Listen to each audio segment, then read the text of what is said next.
దేవునికి స్తోత్రం కలుగును గాక.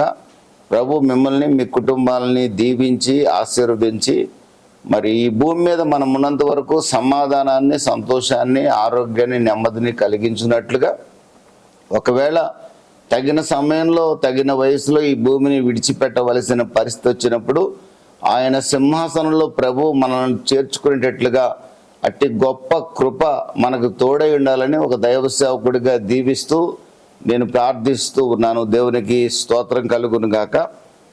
ఈరోజు ప్రకటన గ్రంథం మనం మొదటి అధ్యాయము 9వ వాక్యం నుండి 20వ వాక్యం వరకు మనం ధ్యానించుకుందాము. దీంతో ప్రకటన గ్రంథం 1వ అధ్యాయాన్ని మనం ముగిస్తాం. ప్రియమైన దేవుని బిడ్డలారా, క్లుప్తంగా దీన్ని మనం ధ్యానించుకుందాం. అయితే ఈ రోజున మనం ప్రకటన గ్రంథాన్ని గూర్చిన చిన్న ఉపోద్ఘాతాన్ని నేను తెలియజేస్తాను.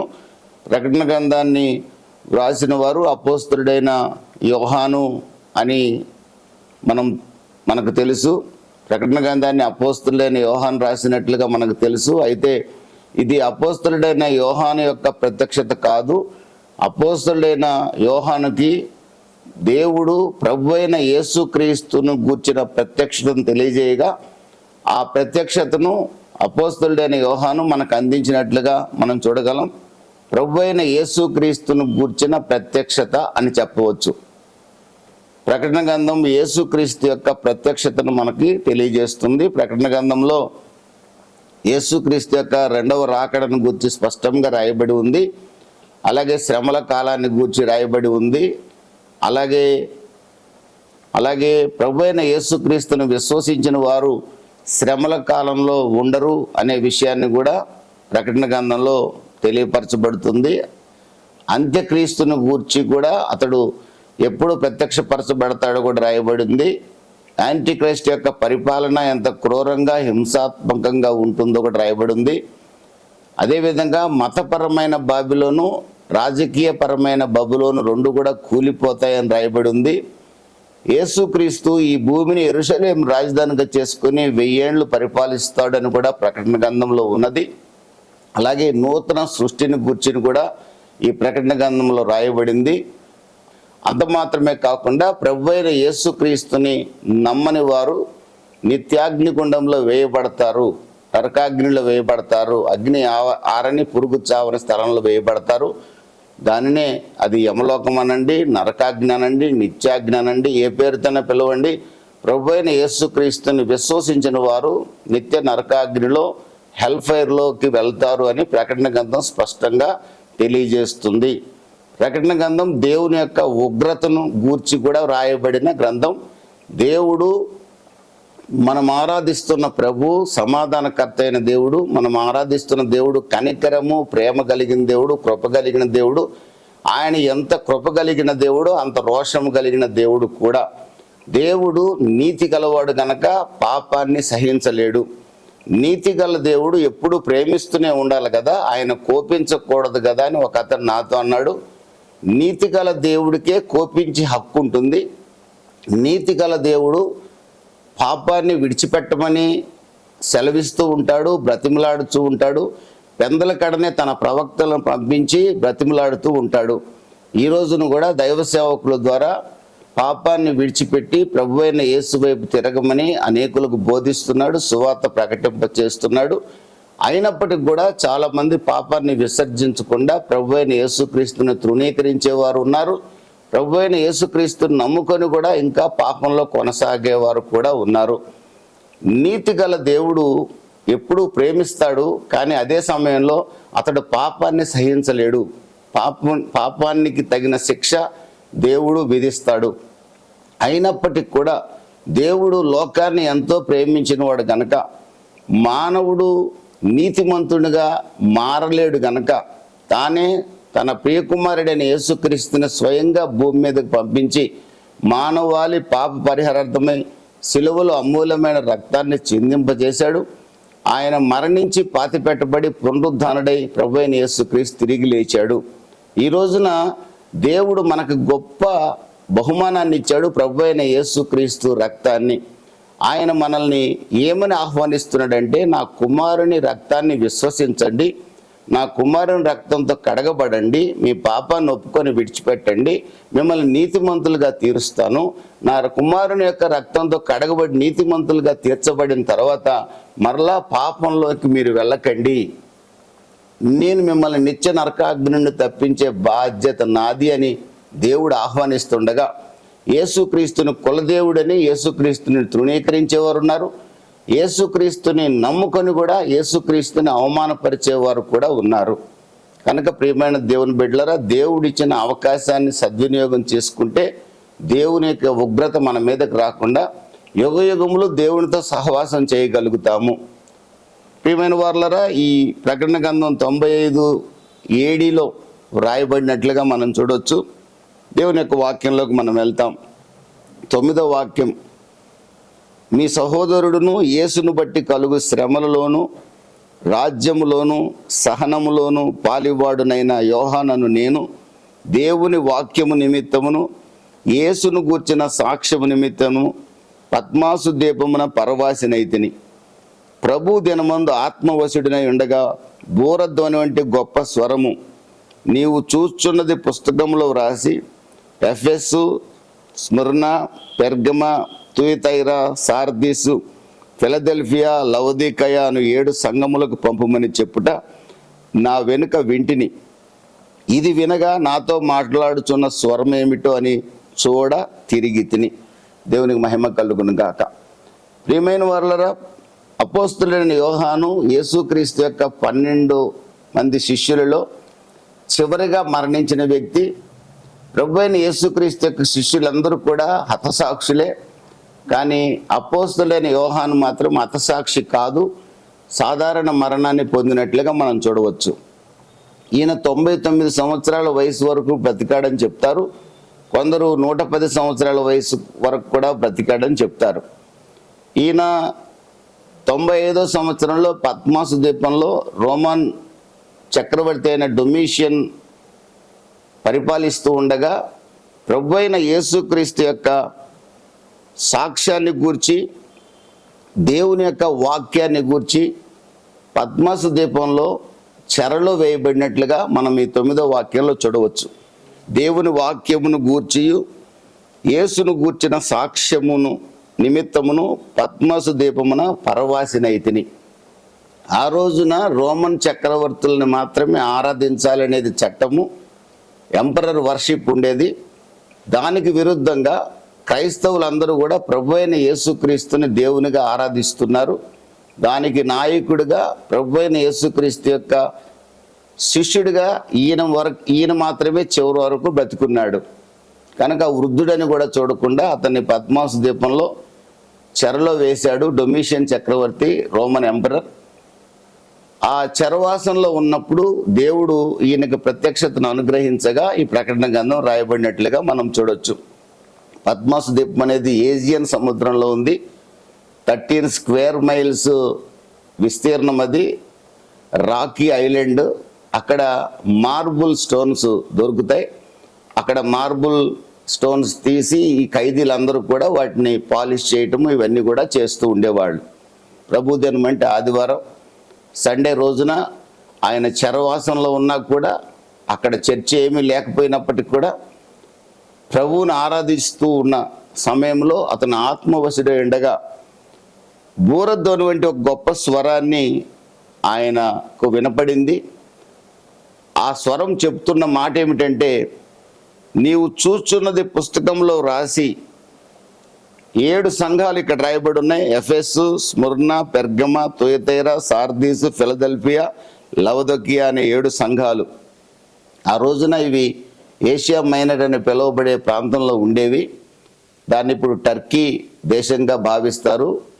టర్కీ దేశంలో పశ్చిమ భాగంలో ఈ 7 సంఘాలు కూడా ఉన్నట్లుగా మనము చూడొచ్చు. ఇప్పుడు ఆ 7 సంఘాలు ఉన్న ప్రదేశంలో సంఘాలు ఏమీ లేవు, శిథిలాలు మాత్రమే ఉన్నాయి. ఆ ప్రాంతం అంతా ఇప్పుడు మహమ్మదీయుల స్వాధీనంలో ఉంది. ఈ 7 సంఘాలు కూడా సర్క్యులర్, అంటే ఒక రకంగా వృత్తాకార కక్షలో ఉన్నట్లుగా మనం చూడొచ్చు. ఈ 7 సంఘాలేనా ఆ రోజున ఉంది టర్కీలో అంటే కాదు. కొలసి సంఘం కూడా ఉంది, ఇంకా కొన్ని సంఘాలు కూడా ఉన్నాయి. 7 అనేది సంపూర్ణతకి పరిపూర్ణతకు సాదృశ్యం. కనుక ప్రభు అయిన దేవుడు కూడా 7 సంఘాలకు రాయమని చెప్పినట్లుగా ఈయన గ్రహించాడు. ప్రియమైన వాళ్ళరా, ప్రభు అయిన యేసుక్రీస్తుని నమ్ముకున్న మనం శ్రమలు అనుభవించాలని చెప్పి లేఖనాల్లో రాయబడింది. ఆ శ్రమలు మనకంటే ముందుగా ఆయన శిష్యులే శ్రమలు అనుభవించినట్లుగా మనం చూడగలం. 1 తెస్సలోనిక 3వ అధ్యాయము 1 నుండి 4 వాక్యాలు రాయబడిన మాట, మనము శ్రమలు అనుభవించి దేవుని రాజ్యములో చేరవలెను అనేది దేవుని యొక్క వాక్యపు సారాంశము. రోమీలకు రాసిన పత్రిక 8వ అధ్యాయము 18వ వాక్యంలో రాయబడిన మాట ఏంటంటే, దేవునికి స్తోత్రం కలుగును గాక, మన ఎడల ప్రత్యక్షము కాబోయే మహిమ ఎదుట ఇప్పటి కాలపు శ్రమలు ఎన్న తగినవి కాదు. చాలామంది క్రైస్తవ జీవితం అంటే పూలపాన్పుగా భావించే వాళ్ళు ఉన్నారు. క్రైస్తవ జీవితం అంటే ఆశీర్వాదం ఆశీర్వాదం ఆశీర్వాదం అని బోధించేవారు ఉన్నారు. శ్రమలు సహించాలనే పదాన్ని చెప్పే సేవకులు కూడా ఈ రోజున తక్కువ మంది కనబడుతున్నారు. కానీ బైబిల్ స్పష్టంగా చెప్తుంది, ప్రభు అయిన దేవుడు స్పష్టంగా చెప్తున్నాడు, క్రైస్తవుడికి శ్రమలు తప్పవు. అయితే క్రైస్తవుడికున్న గొప్ప నిరీక్షణ ఏమిటనంటే, ఆ శ్రమలలో కూడా దేవుని యొక్క ఆత్మ క్రైస్తవునితోనే ఉంటుంది, క్రైస్తవుని మీదనే ఉంటుంది, క్రైస్తవునిలోనే ఉంటుంది. దేవునికి స్తోత్రం కలుగును గాక. దేవుని యొక్క ఆత్మ క్రైస్తవుడు శ్రమ పడుతూ ఉంటే మౌనంగా ఉండడు. శ్రమలో కూడా అతన్ని సంతోషింపజేయడానికి, ఆదరించడానికి దేవుని ఆత్మ ఎప్పుడు కూడా సిద్ధముగా ఉంటారు. దేవునికి స్తోత్రం కలుగును గాక.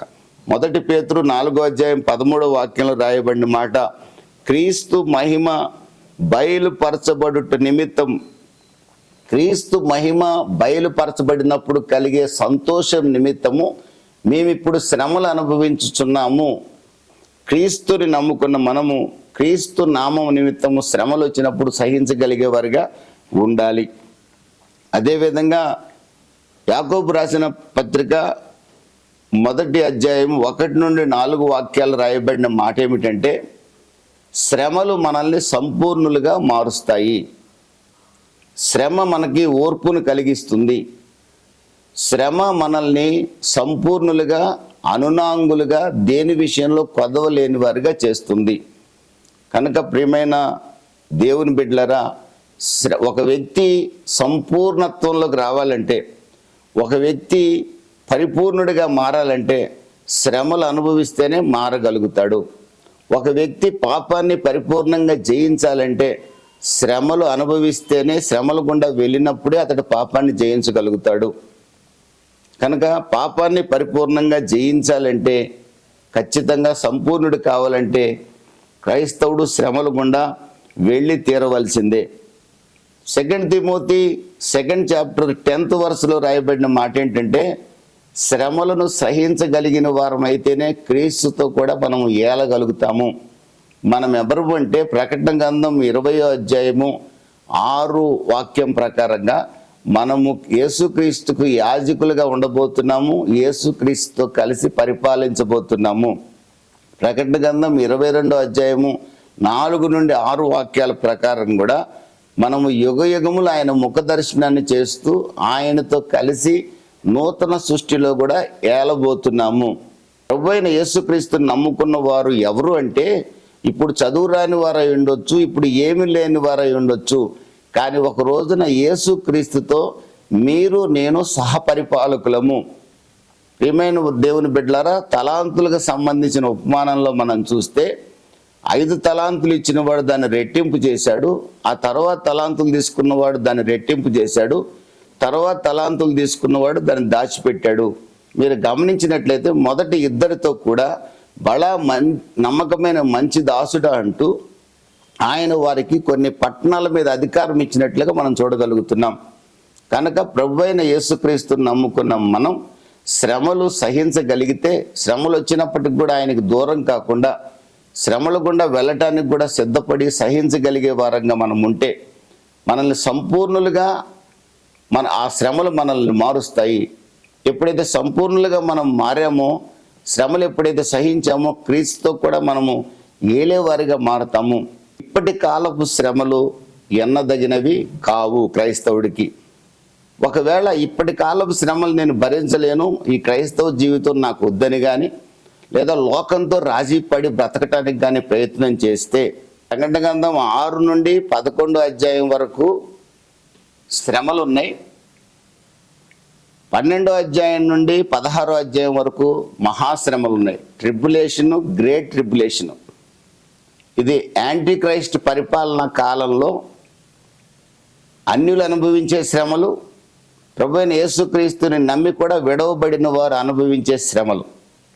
ఈ శ్రమలు మనం భరించలేము కనుక ఈ మహాశ్రమల్లో పాలుబొంబులు పొందే దానికంటే కూడా ఇప్పుడు చిన్న చిన్న తాత్కాలికమైన సమస్యలు వచ్చినా ప్రభువులోనే నిలవగలిగితే ఈ మహాశ్రమల్లో, 7 ఏళ్ల మహాశ్రమల్లో మనం ఉండాల్సిన అవసరం లేదు.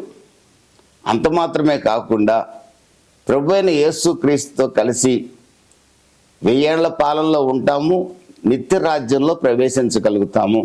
కానీ ఒక దైవ సేవకుడిగా నా సలహా ఏంటంటే, ఇప్పటి కాలపు శ్రమలు ఏవైనా సరే ప్రభు కొరకు భరించగలిగితే ఆయన నిత్య రాజ్య ప్రవేశం మనకు శీఘ్రముగా దొరుకుతుంది. ఆయనతో కలిసి పరిపాలించేవారిగా మనం ఉంటాము. సణగొద్దు, సంశయించొద్దు. ప్రభువైన దేవుడు మీకు తోడుగా ఉన్నాడు. ధైర్యంగా ఉండండి. సింహం పిల్లలు ఏమి గలవై ఆకలి కొంటవేమో కానీ తన బిడ్డలకు ఆయన ఏ కొదువ లేకుండా చూసుకునే బాధ్యత ఆయన తీసుకుంటాడు. అయితే కొన్ని సమస్యలు మన జీవితంలో ఎదురైనప్పటికి కూడా నా ప్రభువైన దేవుడు నాకు తోడుగా ఉన్నాడని ధైర్యంతో చెప్పగలిగేవారిగా మనం ముందుకు సాగాలని పరిశుద్ధాత్మ దేవుడు మనతో మాట్లాడుతున్నాడు. దేవునికి స్తోత్రం కలుగును గాక. 7 లిటరల్ సంఘాలకు, ఆ రోజునున్న సంఘాలకు ఈ పత్రిక రాయమని దేవుడు యోహానుకి తెలియజేసినట్లుగా మనం చూడవచ్చును. ఇది వినగా నాతో మాట్లాడుచున్న స్వరమేమిటో అని తిరగగా 7 సువర్ణ దీపస్తంభములను, ఆ దీపస్తంభముల మధ్య మనుష్య కుమారుని పోలిన యొక్కని చూచితిని. ఆయన తన పాదముల మట్టుకు దిగుచున్న వస్త్రము ధరించుకొని రొమ్మునకు బంగారు దట్టి కట్టుకొని ఉండెను. ఆయన తలయు తల వెంట్రుకలను తెల్లని ఉన్నిని పోలినవై హిమమంత ధవళముగా ఉండెను. ఆయన నేత్రములు అగ్ని జ్వాల వలె ఉండెను. ఆయన పాదములు కొలిమిలో పొటము వేయబడి మెరయుచున్న అపరంజితో సమానమై ఉండెను. ఆయన కంఠస్వరము విస్తార జల ప్రవాహముల ధ్వని వలె ఉండెను. ఆయన తన కుడి చేత 7 నక్షత్రములు పట్టుకొని ఉండెను. ఆయన నోటి నుండి 2 అంచులు గల వాడి అయిన ఖడ్గం ఒకటి బయలు వెడలుచుండెను. ఆయన ముఖము మహా తేజస్సుతో ప్రకాశించున్న సూర్యుని వలె ఉండెను. 16వ వాక్యం వరకు మనం ఒకసారి చూద్దాం. ఇక్కడ రాయబడిన ఒక మాటను మనం చూసుకున్నట్లయితే, 7 సువర్ణ దీప స్తంభముల మధ్య సంచరించుచున్న మనుష్య కుమారుని పోలిన ఒక్కనిని యోహాను చూశాడు.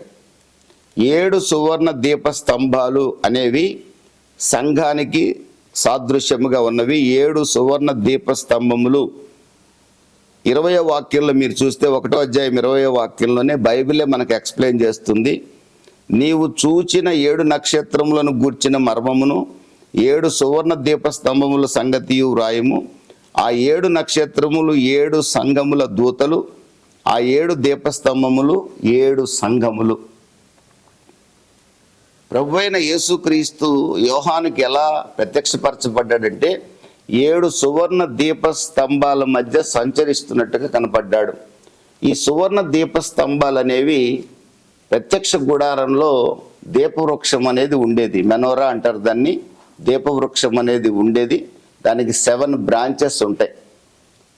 ఆ ప్రత్యక్ష గుడారము యోహాను కాలం నాటికి ప్రత్యక్ష గుడారం అనేది లేదు. సొలొమోన్ టెంపుల్ కూల్చివేయబడిన తర్వాత 370లో టైటస్ రోమన్ అధిపతి యెరూషలేం దేవాలయాన్ని ధ్వంసం చేసినప్పుడు ఈ దీపవృక్షం అనేది ఇక అప్పటి నుండి ఇశ్రాయేలీల మధ్యలో దీపవృక్షం అనేది లేదు.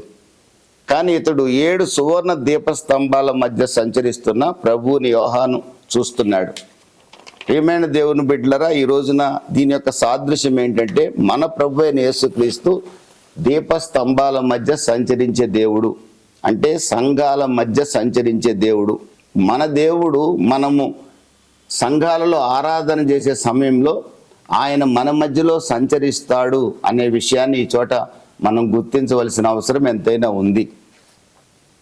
ప్రభువైన దేవుడు మనల్ని గమనిస్తున్నాడు, ప్రభువైన దేవుడు మనల్ని పరిశీలిస్తున్నాడు అనే ఆలోచన కలిగి ఉంటే ఆ సంఘంలో ప్రభువుని తప్ప మరి దేనిని ఘనపరచకుండా ఉండగలుగుతారు.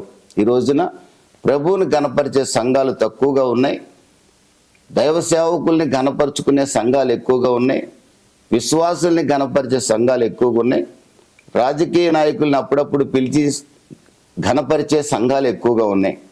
ఈ రోజున సంఘములో దేవుడు ఘనపరచబట్టలేదు, కమిటీ వారు ఘనపరచబడుతున్నారు. ఈ రోజున సంఘాలలో క్రీస్తు ఘనపరచబట్టలేదు, మనుషులు కనపరచబడుతున్నారు కనుక అలాంటి సంఘాలలో దేవుడు సంచారం చేయడు. అలాంటి సంఘాల్లో ఆత్మకార్యాలు జరగవు. అలాంటి సంఘాలలో జనం పెరగొచ్చేమో కానీ, ప్రజల సంఖ్య పెరగొచ్చేమో కానీ వారి యొక్క వ్యక్తిగత జీవితంలో మార్పు ఏమీ కనపడదు. పరిశుద్ధత ఏ చోట కూడా కనపడదు. వారి ప్రవర్తనలో పరిశుద్ధత ఉండదు, వారి మాటలో పరిశుద్ధత ఉండదు. గర్వము అహంకారంతో ఆ సంఘస్థులు కొట్టుమిట్టాడుతూ ఉంటారు. మీరు ఆ సంఘాలు గమనించినట్లయితే ఎవరి నోరు తెరిచినా గర్వము అహంకారం కనబడుతుంది, ఎక్కడ దీనత్వం కనపడదు. కారణం ఏంటంటే యేసు ప్రభు ఆ సంఘంలో ఉంటే ఆ సంఘస్థులు దీనులుగా ఉంటారు. యేసుని ఘనపరచని చోట ఆయన సంచారము చేయలేడు. ప్రభు అయిన యేసుక్రీస్తు లోకానికి వెలుగు. ఆయన మనతో మాట్లాడుతున్న మాట, మీరు కూడా లోకమునకు వెలుగుగా ఉండాలని ప్రభు మనల్ని కూడా హెచ్చరిస్తున్నాడు. మత్తయి సువార్త 5వ అధ్యాయం 10వ వాక్యంలో రాయబడింది, we are the light of the world, మనము లోకమునకు వెలుగై ఉన్నామని రాయబడింది. ప్రభు అయిన యేసుక్రీస్తు వెలుగై ఉన్నాడు. ఆయన వెలుగుని నిజంగా మనము స్వీకరించిన వారమే అయితే మనము కూడా వెలుగై ఉండాలి. మనం వెలుగుగా లేము అని అంటే, మనం వెలుగై ఉన్నాము అంటానికి సాక్ష్యం ఏమిటనంటే మనము ఇతరుల్ని వెలిగించగలగాలి. ఈ రోజున మన ద్వారా మన కుటుంబస్తులు వెలగాలి, మన కుటుంబం ద్వారా మరొక కుటుంబం, మన బంధువులు కానీ స్నేహితులు కానీ వెలగాలి. వెలగటము అంటే వారు ప్రభువుకు సాక్షులుగా మారగలగాలి. ఆ స్థితి కనుక ఈ రోజున మన జీవితాల్లో లేకపోతే మనము వెలగట్లేదు అని అర్థం. మనం వెలగట్లేదు అంటే ప్రభు అయిన యేసుక్రీస్తు యొక్క వెలుగును మనం సరిగా రిసీవ్ చేసుకోలేదని అర్థం. కనుక ఈ దీపస్తంభాల మధ్య సంచరిస్తున్న ప్రభు అయిన యేసుక్రీస్తు నేను చూశాడు. దీపవృక్షం అనేది సంఘానికి సాదృశ్యం. సంఘము వెలుగుతో నింపబడాలి. ఆ సంఘంలో ఉన్న ప్రతి విశ్వాసి వెలగాలి. అంత మాత్రమే కాదు, అతన్ని అనేకుల్ని వెలిగించే వ్యక్తిగా మారాలి.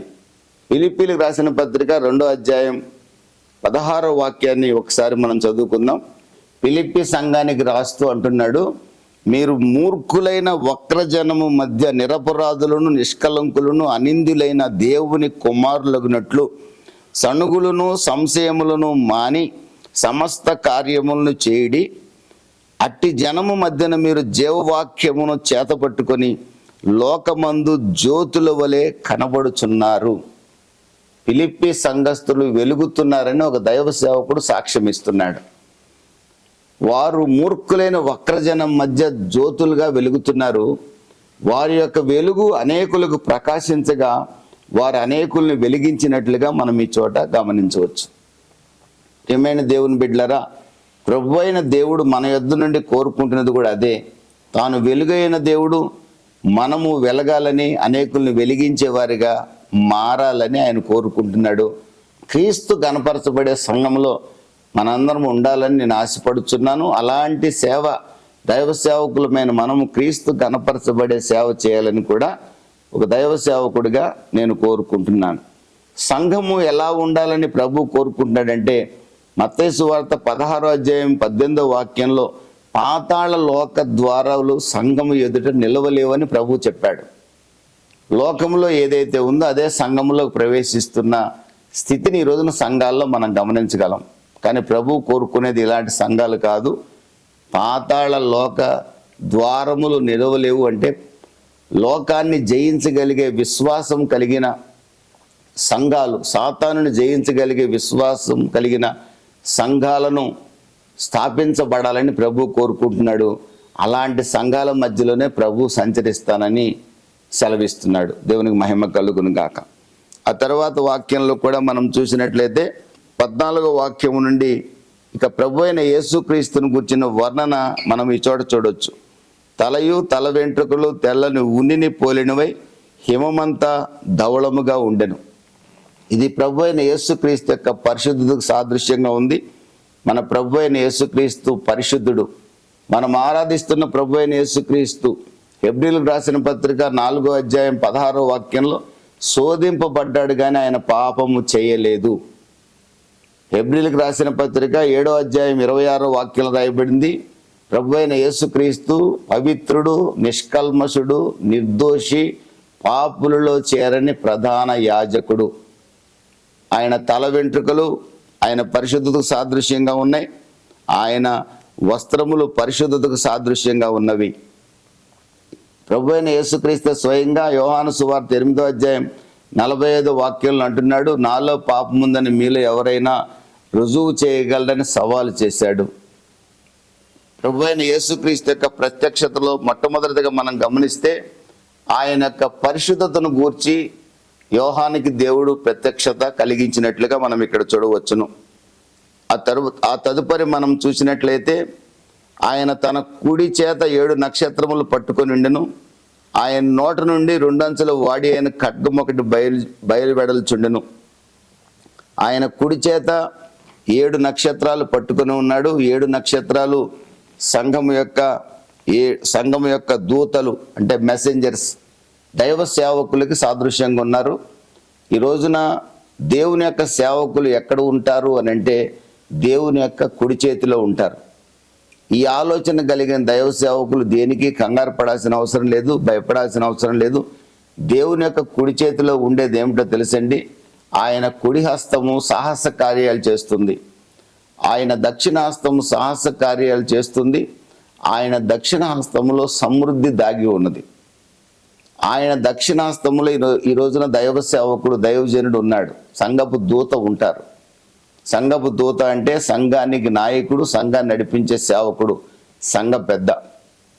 కనుక ఈ చోట కాపర్లు మనందరం ఎవరి చేతిలో ఉన్నామంటే ప్రభు అయిన యేసుక్రీస్తు యొక్క కుడి చేతిలో ఉన్నాం. కనుక సాహస కార్యాలు చేసే ఆయన హస్తము మన పక్షంగా గొప్ప కార్యాలు చేయటానికే సిద్ధంగా ఉన్నట్లుగా మనం ఈ చోట గమనించవచ్చు. అలాగే ఆయన నోటి నుండి వాడి గల 2 అంచులు గల వాడి అయిన ఖడ్గం ఒకటి బయలుదేరుతుంది. ఇది లిటరల్గా ఖడ్గము కాదు, దేవుని యొక్క వాక్యానికి సాదృశ్యంగా మనం తీసుకోవచ్చు. దేవుని యొక్క వాక్యము బలము గలదై 2 అంచులు కలిగిన ఖడ్గము కంటే వాడి అయినదై హృదయపు ఆలోచనల్ని పరిశీలిస్తుందని, మనల్ని పరిశుద్ధపరుస్తుందని కూడా మనం పరిశుద్ధ గ్రంథంలో మనం చూడవచ్చు. కనుక దేవుని వాక్యానికి ఈ యొక్క వెడలుచున్న ఖడ్గము దేవుని యొక్క వాక్యానికి సాదృశ్యంగా ఉంది. అలాగే ఆయన ముఖం మహా తేజస్సుతో ప్రకాశించున్న సూర్యుని వలె ఉన్నది. మలాకి గ్రంథం 4వ అధ్యాయం 2వ వాక్యంలో చూస్తే ప్రభు అయిన యేసుక్రీస్తుని గురించి నీతి సూర్యుడని రాయబడి ఉంది. హెబ్రీయులకు రాసిన పత్రిక 1వ అధ్యాయము 1వ వాక్యము 2వ వాక్యం 3వ వాక్యం చూస్తే మహా తేజస్సు కలిగిన వాడని రాయబడింది. తిమోతికి రాసిన మొదటి పత్రిక 4వ అధ్యాయము 14వ వాక్యంలో రాయబడింది, వసింప శక్యముగానే తేజస్సులో నివసించేవాడని రాయబడింది. ప్రియమైన దేవుని బిడ్డలారా, ప్రభు అయిన దేవుని యొక్క మహిమకు సాదృశ్యంగా ఈ యొక్క మాటను మనం చూడవచ్చు. 14వ వాక్యంలోనే ఆయన నేత్రములు అగ్ని జ్వాలల వలె ఉండెను. ఆయన నీతి గల దేవుడు. ఆయన పాపాన్ని సహించడు, పాపాన్ని దహించి వేస్తాడు. పాపిని ఖచ్చితంగా ఆయన శిక్షిస్తాడు. ఆయన దహించు అగ్ని అయిన దేవుడు. అలాగే ఆయన పాదములు కొలిమిలో పుటం వేయబడిన అపరంజితో సమానమైనవి. అపరంజి అనేది జడ్జిమెంట్కి సాదృశ్యం. యోహానుకి ప్రభు అయిన యేసుక్రీస్తు, పునరుద్ధానుడైన యేసుక్రీస్తు ప్రత్యక్షపరచబడ్డాడు. ఇక్కడ పునరుద్ధానుడైన యేసుక్రీస్తు యోహాను కనబడ్డాడు, సంఘాల మధ్యలో సంచరిస్తూ కనబడ్డాడు. ఆయన ఎలా కనబడ్డాడు, తను ప్రత్యక్షపరచుకున్నాడంటే తాను పరిశుద్ధునిగా ప్రత్యక్షపరచుకున్నాడు. అలాగే తాను దహించు అగ్నిగా ప్రత్యక్షపరచుకున్నాడు. నేను ఎంత పరిశుద్ధుడినో, నేను పరిశుద్ధుడిని కనుకనే పాపాన్ని సహించలేను. మీరు ఇంకనూ నా రక్తాన్ని ఆశ్రయించకపోతే, ఆశ్రయించి కూడా నాకు ఇష్టమైన జీవితాన్ని మీరు జీవించకపోతే, ఇదిగో తీర్పుకి సిద్ధముగా ఉన్నాను, తీర్పు తీర్చడానికి సిద్ధముగా ఉన్నాను, పాపిని శిక్షించడానికి నేను సిద్ధంగా ఉన్నాను. నా నేత్రములకు మరుగైనది ఏమీ లేదు, నా నేత్రములు అగ్ని నేత్రములు, నాకు మరుగై మీరు ఏమీ చేయలేరు. అపరంజి వంటి పాదాలు, ఆయన తీర్పు కొరకు ఎదురు చూస్తున్నాడు, ఆయన త్వరపడుతున్నాడు. త్వరగా ఈ లోకానికి తీర్పు తీర్చాలని ఆయన కోరుకుంటూ ఉన్నాడు. జడ్జిమెంట్కి సాదృశ్యంగా ఉన్నది. ఆయన స్వరము విస్తార జల ప్రవాహముల ధ్వని వలె ఉన్నది. ప్రియమైన వాళ్ళరా, ఆయన స్వరము బూరధ్వని వంటి స్వరము, సముద్రపు ఘోష వలె ఉండే స్వరం. ఆ స్వరం గంభీరమైన స్వరం. ఇది ఆయన యొక్క మెజెస్టిక్, ఆయన యొక్క రాజరికానికి సాదృశ్యంగా ఉంది. ఆయన తేజస్సుతో వెలుగుతున్నాడు, ఆయన గ్లోరీకి సాదృశ్యంగా ఉంది. ఆయన యొక్క పరిశుద్ధతను, ఆయన యొక్క మహిమను, ఆయన యొక్క తేజస్సును చూసినప్పుడు అపోస్తలుడైన యోహాను, అంత భక్తుడు, ప్రభువైన యేసుక్రీస్తుతో స్వయంగా సంచరించిన వాడు, ప్రభువైన యేసుక్రీస్తు రొమ్మును ఆనుకొని ఉన్న యోహాను అంటుంది బైబిల్. అలాగా ప్రేమ కలిగిన వ్యక్తి, పరిశుద్ధతను కాపాడుకున్న వ్యక్తి, ప్రభు కొరకు, ప్రభు సాక్ష్య నిమిత్తం పద్మాస్ ద్వీపంలో చెరవాసంలో వేయబడ్డా కూడా ప్రభువుని నిందించకుండా ప్రభు కొరకే నిలబడిన వ్యక్తి, పరిశుద్ధుడైన యేసుక్రీస్తుని చూసినప్పుడు, మహిమ కలిగిన ప్రభువును చూసినప్పుడు, అగ్నినేత్రములు కలిగిన ప్రభువును చూసినప్పుడు, తేజస్సుతో కూడిన ప్రభువును చూసినప్పుడు ఆయన అంటున్నాడు, అంత గొప్ప దైవజనుడు, నేను చచ్చిన వాని వలె ఆయన పాదముల యొద్ద పడి తిని అంటున్నాడు. దేవునికి స్తోత్రం కలుగును కాక. ఈ రోజున సంఘాలకు వెళ్తున్నాం, వాక్యం చెప్పే అతనికి వాక్యం అంటే విలువ లేదు, వాక్యం వినే మనకు కూడా వాక్యం అంటే విలువ లేదు. బైబిల్ అంటే విలువ లేదు, ప్రార్థన అంటే విలువ లేదు. నా ప్రియమైన దేవుని బిడ్డలారా, ప్రభువైన యేసుక్రీస్తు ప్రత్యక్షతను అనుభవించే వ్యక్తి, నిజంగా అనుభవించే వ్యక్తి, ప్రభువైన యేసుక్రీస్తు ఉన్నాడు, ఆయన నమ్మదగిన దేవుడు, ఆయన సమాధానాధిపతి, ఆయన తీర్పు తీరుస్తాడు, ఆయన ఒక రోజున ఈ భూమి మీదకి వస్తాడు అనే ఆలోచన కలిగిన వ్యక్తులు ఎవరైనా, యేసుక్రీస్తు నా కొరకు రక్తాన్ని చిందించి రక్షణ ఇచ్చాడనే నిజమైన నమ్మకం కలిగిన వ్యక్తి ఎప్పుడు కూడా దీనుడుగానే ఉంటాడండి. ఆ వ్యక్తిలో ఏ చోట కూడా గర్వం అనేది కనబడదు. ఈ రోజున యేసు ప్రభువుని నమ్ముకున్న మన జీవితాల్లో గర్వము, అహంకారము, నేను, నాది అనే భావం తొంగి చూస్తుందంటే ఇంకా ప్రభువైన యేసుక్రీస్తు మనకి సరిగా ప్రత్యక్షపరచబడలేదు. అంటే మనం ప్రభువైన యేసుక్రీస్తులో నిజముగా లేము అని డైరెక్ట్గా చెప్పొచ్చు. ఈరోజు ఒక పాట పాడిన వ్యక్తి తన పాటను బట్టి అతిశయించిన, బోధించిన వ్యక్తి తన బోధను బట్టి అతిశయించిన, కానుక ఎక్కువ ఇవ్వగలిగిన వాడు తను ఇచ్చే కానుకను బట్టి అతిశయించిన, పెద్ద సంఘం ఉండి తన సంఘాన్ని బట్టి అతిశయించిన ఆ వ్యక్తి యేసుక్రీస్తు యొక్క ప్రత్యక్షతను సంపూర్ణంగా పొందలేదు అని గ్రహించవచ్చు. బైబిల్ చెప్తుంది, 1 కొరింథీ 1:30-31 వాక్యాలు చూస్తే, అతిశయించువాడు ప్రభువునందు మాత్రమే అతిశయించవలని రాసింది. ఆయన తన కుడి చేతిని నా మీద ఉంచి నాతో ఇట్లా, నేను భయపడకము, నేను మొదటి వాడను కడపటి వాడను, జీవించువాడను మృతుడనైతను గాని ఇదిగో యుగ యుగములు సజీవుడనై ఉన్నాను. దేవునికి స్తోత్రం కలుగును గాక.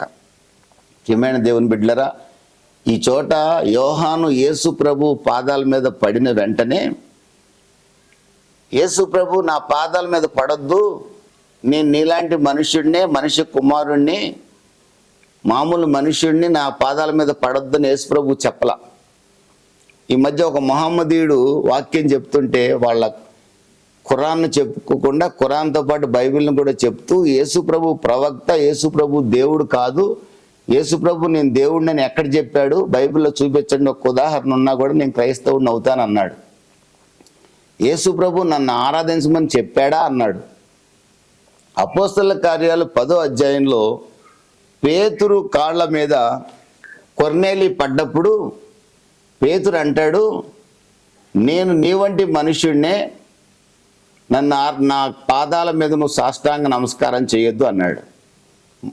దేవుని 22వ అధ్యాయం ప్రకటన గ్రంథంలోనే మీరు చూస్తే యోహాను భక్తుడు దేవదూత పాదాల మీద సాగిలపడబోయాడు.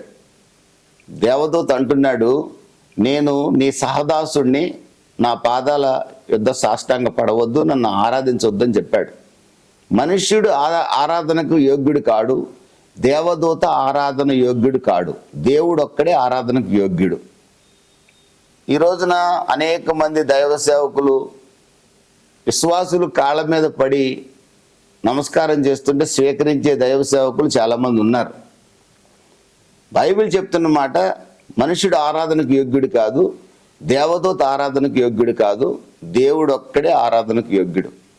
మత్తయి సువార్త 15వ అధ్యాయంలో కనాను స్త్రీ యేసుక్రీస్తు పాదాల మీద పడింది తన కుమార్తె స్వస్థత విషయమై. ప్రభు అయిన యేసుక్రీస్తు ఆరాధనను స్వీకరించినట్లుగా ఆ చోట మనం చూడొచ్చు.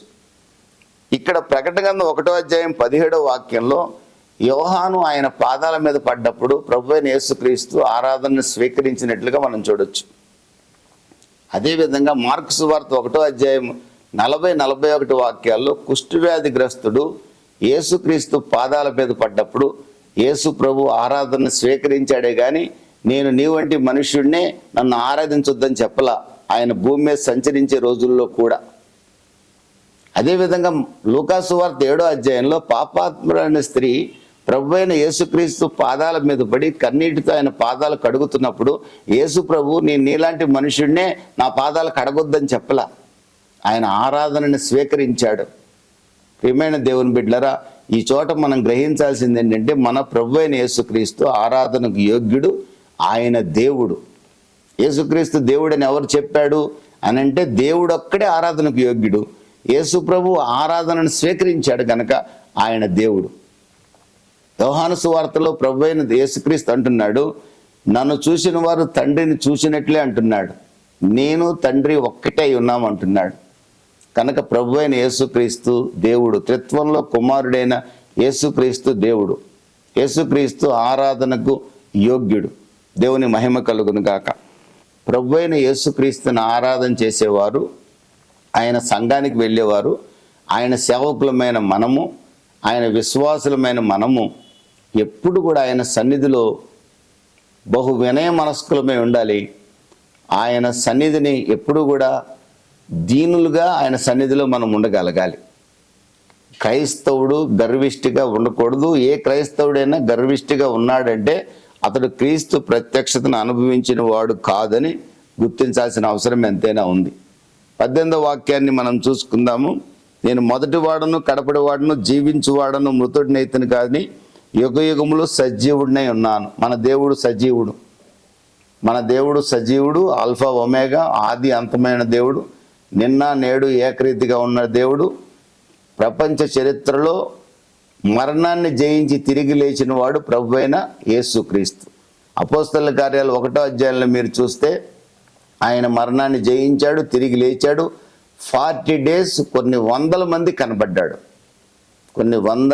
కనబడ్డాడు. ప్రపంచ సెక్యులర్ చరిత్ర కూడా ప్రభు అయిన యేసుక్రీస్తు మరణాన్ని జయించి లేచాడని ఒప్పుకోక తప్పల.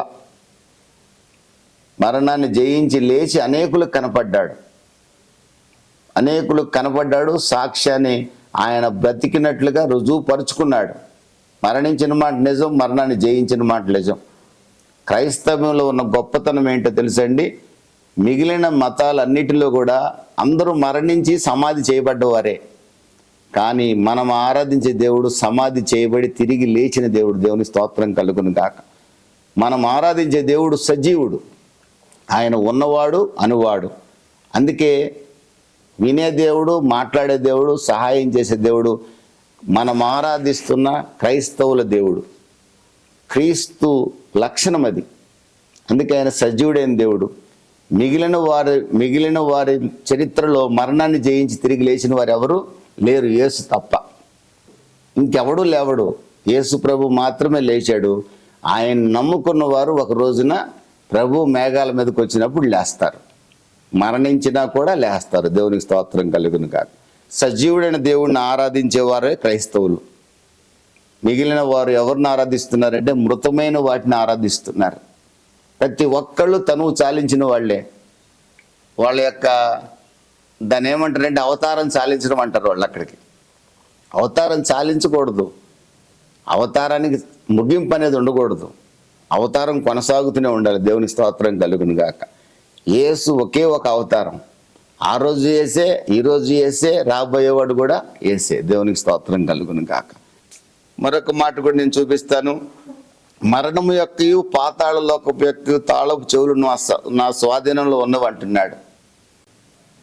ఈ రోజున క్రైస్తవుడు మరణానికి భయపడాల్సిన అవసరం లేదు. మన కాలగతులన్నీ యెహోవా చేతిలో ఉన్నవి. మరణం ఎప్పుడు రావాలో, మరణం ఎప్పుడు రాకూడదు ఆయనకు తెలుసు. హిజ్కియాకు మరణం వస్తుందని చెప్పాడు. హిజ్కియా పశ్చాత్తాపడ్డాడు. 15 సంవత్సరాల ఆయుష్కాలాన్ని పొడిగించాడు. మరణం రాకూడదని ఒంటి స్తంభ మేడలో ఒకడు దాక్కున్నాడంట. కానీ మరణ సమయం వచ్చింది, వాడు చచ్చిపోయాడు. మరణం యొక్క తాళాలు ఎవరి చేతిలో ఉన్నాయో తెలుసా? మనం ఆరాధిస్తున్న దేవుని చేతిలో ఉన్నాయి.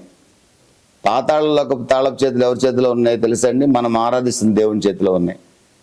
మరణమే ఆయన స్వాధీనంలో ఉన్నప్పుడు మనం మరణానికి భయపడాల్సిన అవసరం లేదు. ఓ మరణమా నీ ముళ్ళు ఎక్కడా? ఓ మరణమా నీ విజయం ఎక్కడా? మరణపు ముళ్ళును విరిచిన యేసు స్వాధీనంలో మరణం యొక్క తాళం చేతులు ఉన్నవి. ఈ రోజున మనం ఎంతకాలం జీవించాలనే తాళం చెయ్యి మన ప్రభు చేతిలో ఉంది. మన కాలగతులు యెహోవా చేతిలో ఉన్నాయి. ముందుగా ఏది మనకు రాదు, రావాల్సిన సమయంలో మాత్రమే వస్తుంది. కానీ నేను 150 ఏళ్ళు బతకాలంటే కుదరదు. ఒక టైం ఆయన నిర్ణయించి ఉంటాడు. ఆ టైం వరకు మనకు ఎలాంటి డోకా లేదు. కారణం మరణం యొక్క తాళం చేతులు సాతాను గడి చేతిలో లేవు, మన దేవుని యొక్క చేతిలో ఉన్నాయి. దేవునికి స్తోత్రం కలుగును కాక. యోహానుకు ప్రత్యక్షపరచబడిన దేవుడు చెప్తున్నాడు, 19వ వాక్యంలో అంటున్నాడు, నీవు చూచిన వాటిని. ఇప్పటి వరకు యోహాను దేవుని యొక్క ప్రత్యక్షతను చూశాడు. దేవుని యొక్క ప్రత్యక్షను చూశాడు. 1వ అధ్యాయం 1 నుండి 18వ వాక్యం వరకు యోహాను చూచిన వాటిని. నెక్స్ట్ 2వ అధ్యాయం ప్రకటన గ్రంథం 3వ అధ్యాయము. ఈ 2-3 అధ్యాయాలు కూడా ఉన్న సంగతులు, ఆ సంఘాలలో జరుగుతున్న సంగతులు, ఉన్న వాటిని. ప్రకటన గ్రంథం 4వ అధ్యాయం నుండి 22వ అధ్యాయం వరకు రాబో సంగతులు. సూచన సంగతులు 1వ అధ్యాయం, ఉన్న సంగతులు 2-3 అధ్యాయాలు, రాబో సంగతులు 4వ అధ్యాయం నుండి 22వ అధ్యాయం వరకు. యోహాను, నువ్వు చూసిన వాటిని, ఉన్న వాటిని, రాబో వాటిని నేను నీకు తెలియజేస్తాను. నువ్వేం చేస్తావంటే 7 సంఘాలు ఉన్నాయి కదా ఆసియాలో, ఆ 7 సంఘాల దూతలకు తెలియజేయి. వారికి నువ్వు పంపిస్తే వారేం చేస్తారంటే నమ్మకంగా నా వాక్యాన్ని ఉన్నట్లుగా సంఘానికి బోధిస్తే ఆ సంఘంలో ఉన్న విశ్వాసులు కూడా నా కుడి చేతిలో నక్షత్రాలుగా ఉంటారు.